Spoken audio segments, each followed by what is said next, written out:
You're completely yourself with your best friend. Then your cousin walks in and suddenly you don't even recognize the words coming out of your mouth.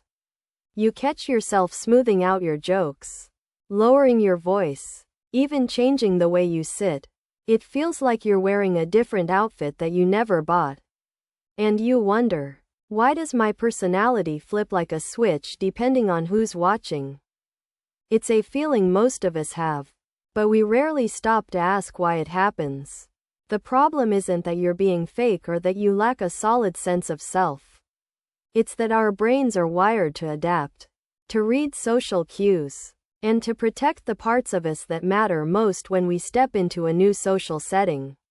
A whole cascade of invisible processes kicks in, shaping the way we speak, act, and even think. If you've ever felt the pressure to fit in at school, to be cool around a sports team, or to be respectful around a teacher, you've already experienced this adaptation in action.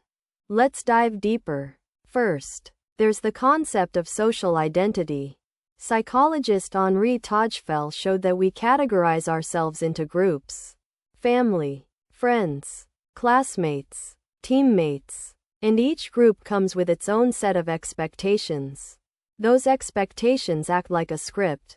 When you're with your best friend, the script is relaxed, honest, goofy. When your cousin, who maybe still sees you as the younger sibling, steps in, the script flips to polite, mature, responsible. Your brain automatically pulls the appropriate script from a mental library, because it wants to keep the social interaction smooth and avoid conflict. Next, consider the role of mirror neurons. These tiny cells fire both when you perform an action and when you observe someone else doing it. They help you instinctively mimic the facial expressions, tone, and body language of the people around you. It's why you might find yourself laughing louder when your friend is laughing, or speaking softer when the person across the table is more reserved. This mirroring isn't about deception. It's a built-in empathy tool that helps us bond and be understood. Then there's the fear of judgment, a powerful driver of behavior. From a young age we learn that certain parts of ourselves are more socially acceptable than others. The teenage brain is especially sensitive to peer approval because the reward centers light up when we receive positive feedback. So, when you sense that a particular audience might disapprove of a certain side of you, maybe your sarcasm, your vulnerability, or your ambition, your brain preemptively dials that side down to protect your self-esteem. All of this sounds like a recipe for a fragmented self.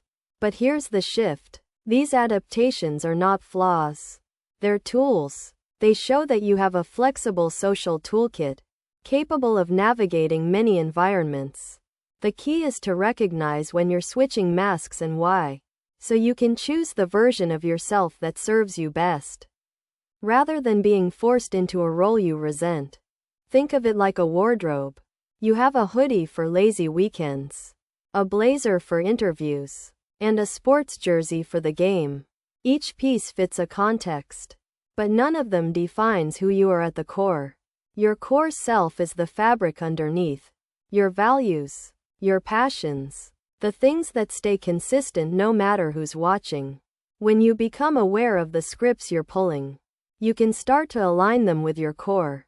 For example, if you value authenticity, you might let a bit of your genuine humor slip into a formal setting, softening the script without breaking the social contract. If you value confidence, you can keep that steady tone even with people who usually make you nervous, gradually expanding your comfort zone. The takeaway? You're not a chameleon because you're weak. You're a chameleon because you're socially intelligent. Your brain is constantly calibrating to keep relationships smooth and to protect the parts of you that matter.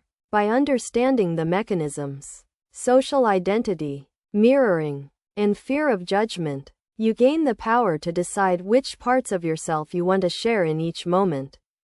The goal isn't to erase the differences, but to integrate them, So the different person you become around others still feels like you.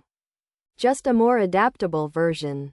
If this resonated with you, hit that subscribe button and join our community. We drop a fresh, psychology-packed video every 2 days, helping you master the mind tricks that shape everyday life. Remember, you're already the best version of yourself. Now you just have the tools to show it. No matter who's watching.